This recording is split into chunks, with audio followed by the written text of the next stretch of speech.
Present.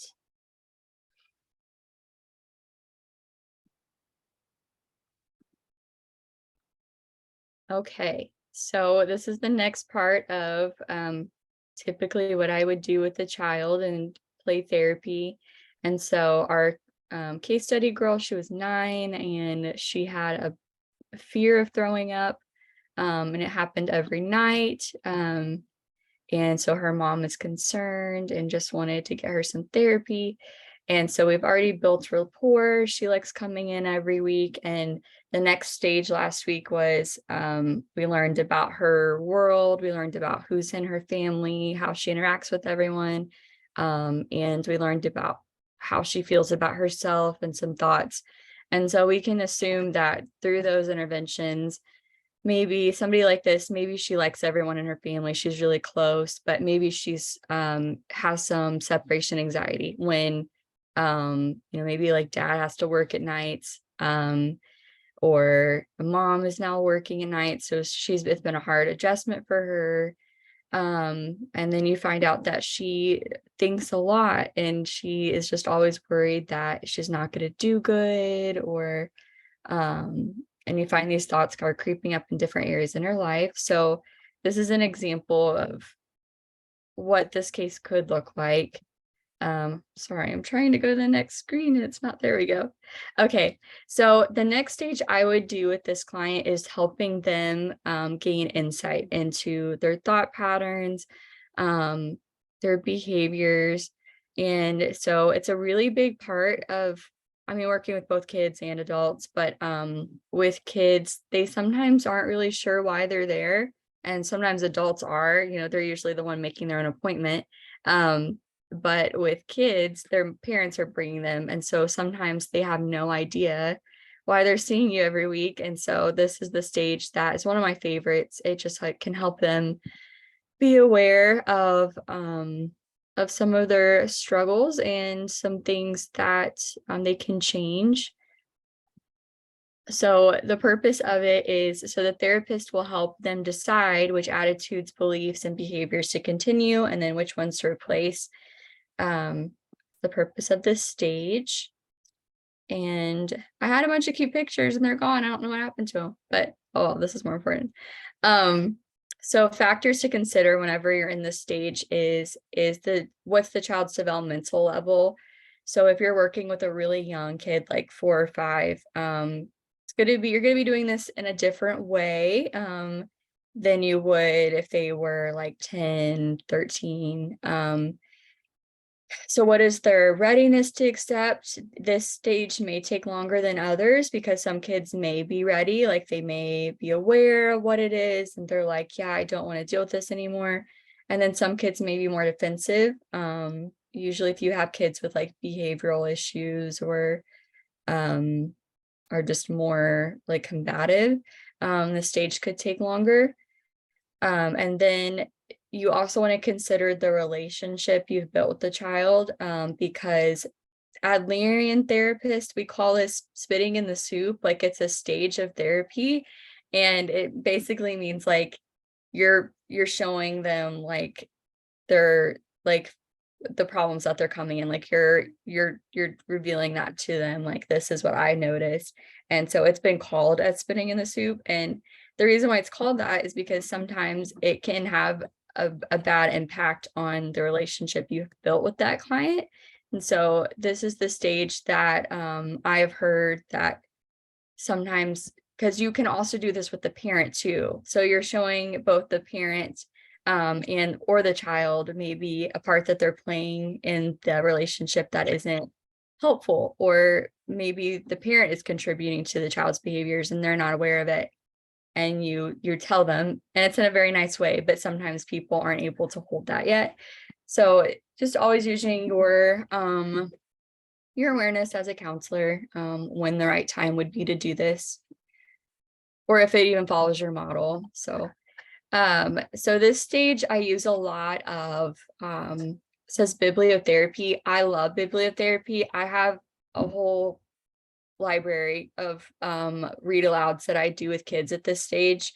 And I've also done them with some 13-year-olds that were a little bit developmentally delayed, and or they had a lot of trauma. And it's a way to remove yourself from the trauma or remove yourself from the problem and kind of see it through a new lens. It's less scary if you're using metaphors or storytelling, or reading a book about a problem rather than like sitting down with them being like, hey, you have this problem. That's really intimidating and can make a child not want to come back to you. So I use a lot of storytelling, and I'm going to give you some examples of ones that I've used. Um, these are techniques I use to help kids gain insight. And the first one, it's called You've Got Dragons, and the book is called You've Got Dragons. And I read this with almost every kid that I see that's under like 12. It's an amazing story, and it talks about how, like, when a dragon's near, you feel shaky, you feel nervous. You think about your dragon all the time. It's hard for you to stop thinking about him because it's so big. And then it gives you, like, towards the end, it's like for your dragon to go away, like, acknowledge it, notice it's there. So, like, basically it's just talking about anxiety or maybe a trauma, something big that's looming over their heads. And so what I have the child do, we'll read the story together, we'll talk about what they thought of it, what their favorite part was, and then I have them go and they're going to draw their own dragon. And so they can, whatever they want it to look like, they draw it, and then after they draw their dragon, we give it a name. So, like, what would you like to name this dragon? And the book gives examples like my math test dragon, this is my dragon when I have to write a story or things at school. And so we talk about when their dragon comes up, and then I ask, like, what do you notice the dragon telling you? What does it say? And then it may be like, oh, you're not good enough, or you can't do this. And so that right there helps them gain insight into their negative cognition.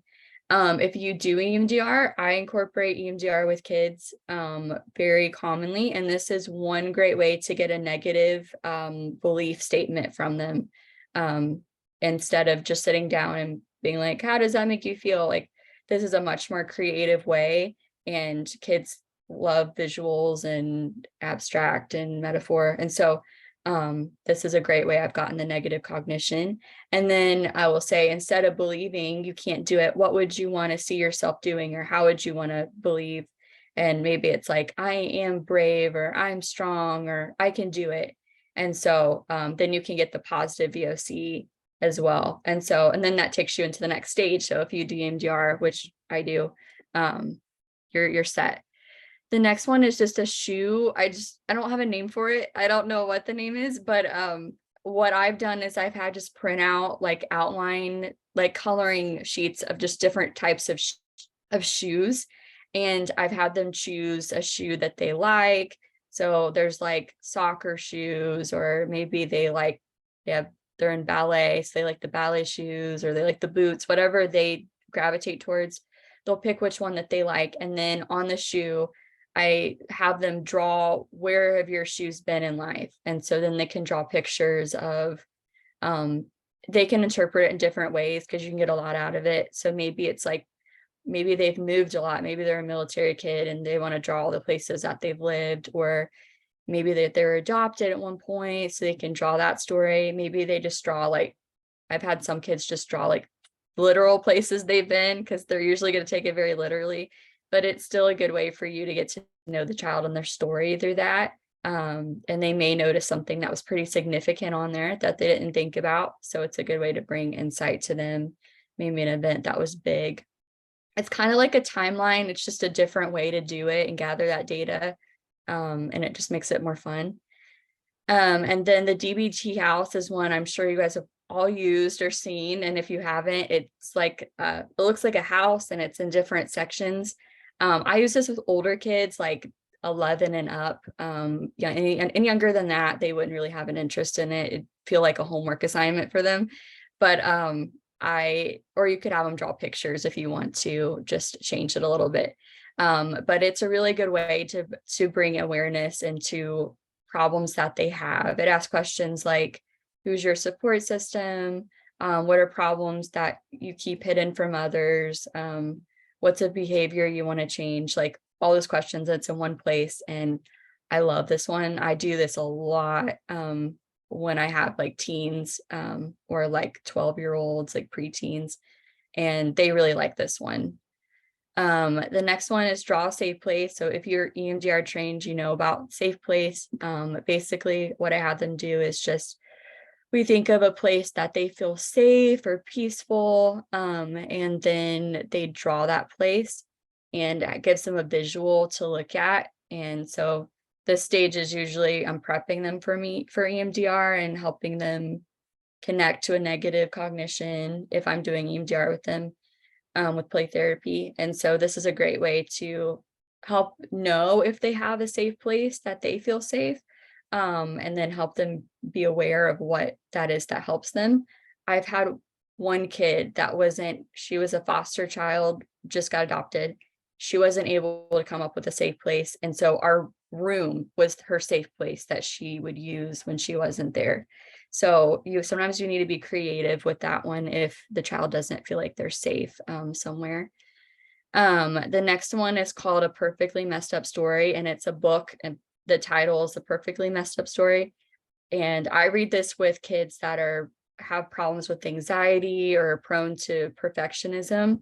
And it's really cute. It like has like the reader's reading, and then there's like a splot of peanut butter that hits the page, and then the person's like, oh no, my story's ruined. And then it goes like how you can, instead of thinking of it as a mess, like I can change this to be something different. And that one is a really good one for my perfectionist kids, and it just helps them, their belief that they're coming in with is, I can't make a mistake, or I'm bad if I make a mistake. And this story can kind of help them believe the opposite of like, I can learn from my mistakes, or I can grow from my mistakes, or I'm better because of mistakes I made. So it's a great one. The next two are really similar.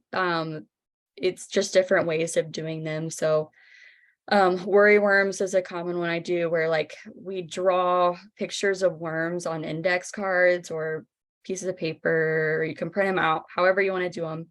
And what we'll do before is I'll sit down with them and I'll say, what are things that you worry about? And so then they'll write down a bunch of things like, oh, I'm worried when it's nighttime and my mom shuts off the light, or I get worried at school, kids make fun of me. So we write down as many as they want, and then I will hide them around the room. You can hide them in the sand tray, you can hide them anywhere, and then they'll go find them. And then once we found all the worry worms, then we sit down together and we switch, instead of like, what could we tell ourselves instead of it's not safe when I go to bed, or what can I tell myself instead of kids don't like me? Like, well, maybe I do have a friend, I just don't think about them. So, and then I write those on the index card, and then they get to take them home with them. And then you can also draw them into a butterfly once you change the belief. And then butterflies in my tummy is really similar. You can have them do a body scan and like notice like where are you holding those butterflies right now? And then you can draw them out on a piece of paper. And then you can label like, oh, this one I'm worried about my school, this one I'm worried about my grandma. Like you can label them each. And so then it's a good assessment to know what triggers their anxiety. You can learn about that, what they worry about. So all of these are ones I use like on the daily with kids. So I love them. They're my go-to. So I thought I would share them with you. And again, the purpose is just to help the child be aware of the problem they're coming in. So that would be this stage. And you could do like a few. It doesn't mean you just have to pick one. You could do one week, and then maybe for a few weeks you're helping them gain insight around the problem really gently. And yeah, and I would be reporting to mom and dad everything that we're doing together. You could have a parent meeting like after every stage. So after this stage, after you feel like the child's aware of the problem, then you can meet with mom and dad. And sometimes mom and dad need to gain insight into maybe how they're involved in the problem too. So that's another task to do when you're in the parent meeting as well. But yeah, that is everything I had for today. again, this stage, there's not that many ones I use in this one because usually this stage doesn't take that long. Sometimes it'll just take one activity and they're like, yeah, I know why I'm here. Sometimes they need a few more.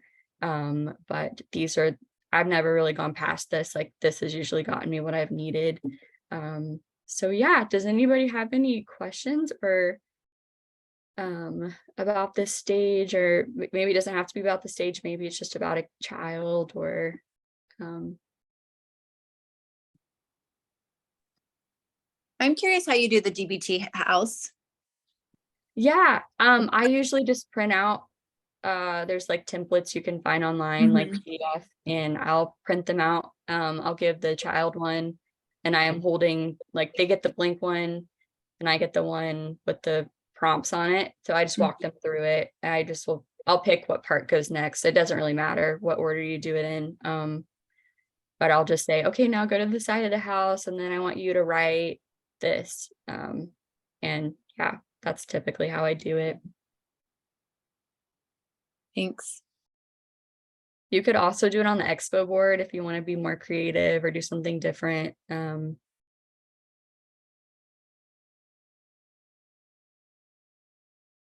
How do you connect with a child who seems to have some hyperactivity? These are hard ones. I typically with kids with a lot of ADHD, um, I do a lot more of like movement activities with them. So we're hardly ever just sitting down. Or if we do, it's for short. Like I know they probably have about 5 minutes in them to do this, and then we're gonna be moving on to something else. So I do a lot of like basketball games with them, like shooting. They love the Nerf guns if they can handle it. Some of them can't. So I set limits, like I tell them I'm not for shooting at. Um, and then usually everything in the room is pretty safe to shoot at in the playroom, but if you're in another room it may not be. So they love the Nerf guns. There's a lot of games with Nerf guns. I'll set up like a 0 to 10, like I have different like color, like they go from like light yellow to red, so they not only have like the number visual but like the color visual, and I put them around the room, and then I'll say like, shoot, like I'm gonna say a statement and then I want you to shoot what you say. So I do like a fun one. I'll be like, I like Chick-fil-A, and they'll be like 10, I love Chick-fil-A. And then I'll be like, I like going to school, and then they'll be like 2 or maybe a 5. So that's a good way to, you can identify like anger triggers or anxiety triggers. So usually with ADHD they have either both or one of them they'll also deal with. So that's a fun way for them to, yeah, to move around. Yeah, a lot of moving around. Okay, awesome. Thank you. You're welcome. I thought that was great, Natalie. I appreciate all those resources. Megan called me this week about a client on the wait list who is 3. Like, where in the world would you even start with a 3-year-old? Yeah, I feel like you would just do child-centered with a 3-year-old. Um, it's a great one. I'm like purely child-centered when they're under like 5, which I have like 2 5-year-olds right now. Because it's the most developmentally appropriate. They come in and you can find, like, you're tracking the themes that's coming out, and you find a ton. Like you wouldn't, before I started doing it, I was like, that's like lazy, like you're just letting them play. And you are, but like when you're trained enough in it, you start to pick up on the themes, and then you can like talk that through them. So yeah, I think even I've heard play therapy be done as young as like 2, and it still be effective. So yeah, I think I would just do child-centered if it was 3. I suggested she call you, so you might be getting I her. would love it. I honestly love 3-year-olds. I did Yeah. preschool for a year, so I can take it. Do you have any openings? I think I have a bi-weekly that's opening up right now. And I have one person that I think they may fall off. They just have done a lot of no showing. So Mhm. there may be some opening up, but yeah, right now it's pretty full, and most of them are kids. I think I only have a few adults that I still see. Mhm. Is there such a need for There is it? such a need. I have a family and they have 5 kids, and we've been doing family therapy, but a couple of the kiddos need individual, and you would be great with them.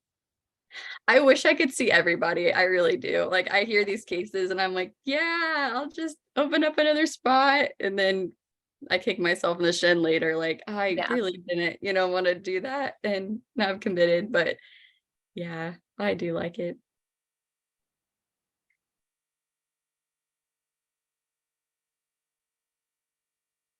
Who else?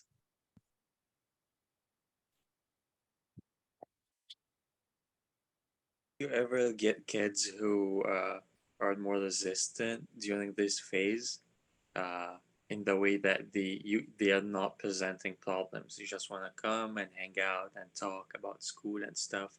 But once you start talking about problem, they just start saying, "I'm fine. No, it's not a problem. Everything is okay. No, there's nothing wrong," Yeah. and they change the Yes. subject. Yes. Yeah. This is it's a really common problem. Um, which is it's hard.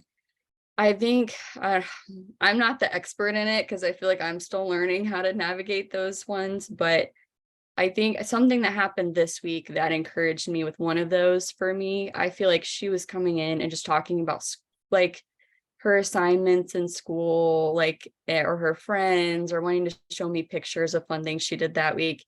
And so I kind of challenged her a little bit. I was like, I need you to help me know what you're wanting to do because I said, I'm having trouble thinking of things to do before you come in. And I framed it in a good way. I was like, because you're doing so amazing now. But before she came in, she had really big mood swings and depressed, and it was really bad. And she was doing great. Like she's made friends. And I was like, I don't know what to do with you. Like, you're doing amazing. And then she told me, she said, I feel like I'm actually finally at the place to talk about what happened with my dad because her dad she's in jail for child pornography. And it's been 2 years. Like I've seen her since I was an intern, if not close to 2 years. And we've touched on it before, but like very briefly. And she's now ready to she wants to do like EMDR and she wants to do that. So there were a lot of weeks that I was like, I don't know why I'm still seeing you because she was doing great. And so I think it just shows that some people just need longer. Like they just need that time, and you're gonna feel like you're doing absolutely nothing. But I think eventually it'll kick in. Sometimes it doesn't too. I've had kids that quit and we just never really got anywhere. So yeah, it So, just depends on their readiness. so what do you do with those with yourself? Don't, take the kids out of it. What do you tell yourself after? Yeah. I have to How do tell you work myself on it? it's not me. Like it doesn't mean that I'm a bad therapist or I mean, of course everybody has off days. I'm not perfect, but I have to tell myself, I'm doing everything I can do. And Yeah. it's a relationship. Like Mhm. it's 50-50, and the client should be more of that percentage. They should be doing more work than you in an ideal therapy setting. And it gets tiring when it's you're doing all the talking and you're doing all the work. And Oh yeah, yeah. I find myself getting frustrated and like maybe I would like second guess the interventions I would bring in or yeah, but I think yeah, I just had to remind myself I'm bringing my A game, and it's really up to them if they want to or not. And yeah, Mhm. and keep coming. Absolutely. Absolutely good. Yeah, and you'll get that in every age. I mean, you'll get that in individuals. A lot of people who self-protecting, things like that, they're not going to open up. And sometimes, that's where you get those doorknob confession things too. It's like where people 10 minutes before and you're going, okay, well, we're wrapping up, and they go, well, I got one more thing. And it's like the biggest thing of the day that they should have brought up within the first 5 minutes.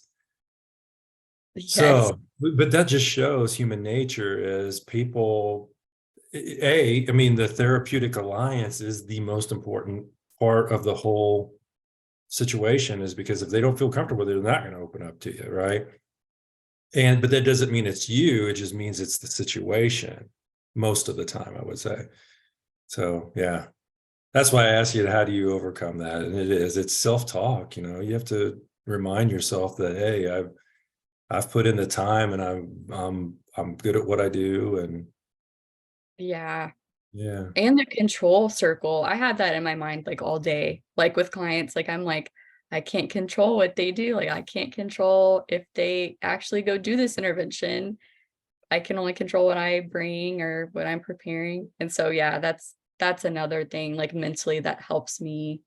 Um yeah.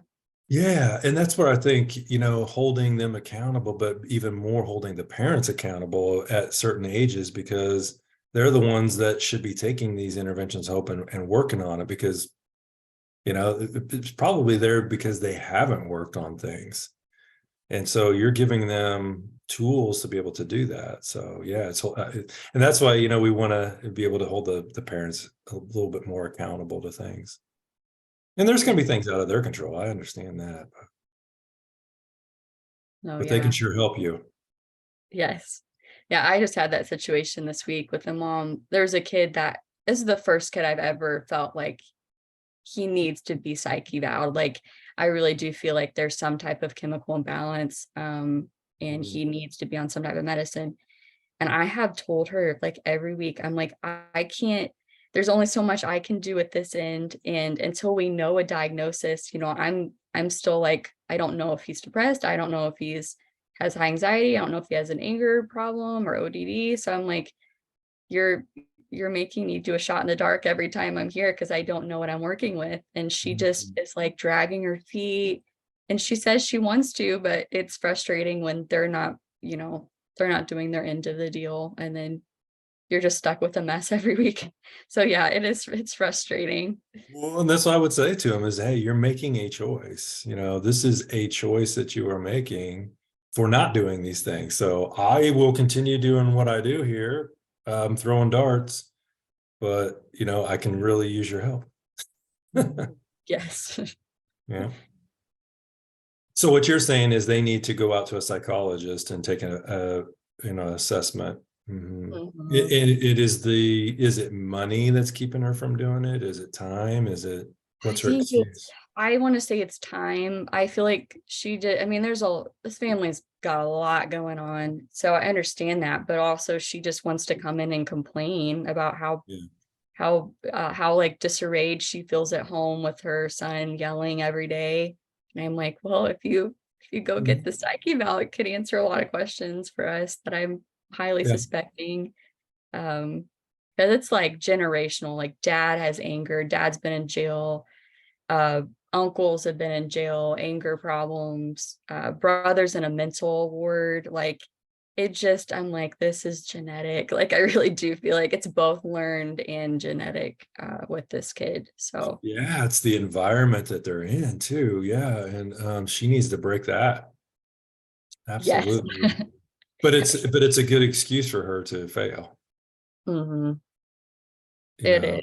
Yeah. It's a Do you think it could be like partly fear? Like if I get this official diagnosis, then it's real and there's something really wrong with my kid? yeah. I mean, that could definitely be it too, because I know she said like I have wondered too, which is part of another reason why I've wanted to get a psych eval, is he's a big part of when he is argumentative is when he does schoolwork and he's homeschooled and he gets frustrated with writing. Like that's and I'm like, what if he has like a learning disability where it's like dysgraphia or dyslexia and it's literally hard for him to write, but she was like, no, he doesn't have a learning disability. So I'm like, I'm trying to paint it like it's not negative, it's just he needs extra tools to help him and it would decrease your cycle of frustration every week, you know. But yeah, it definitely could be like embarrassment or yeah.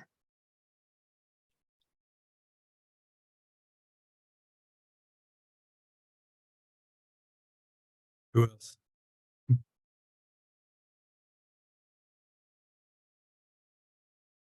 Anybody else have any questions? Okay, well, Natalie, as usual, awesome job. Here, let me stop this recording here.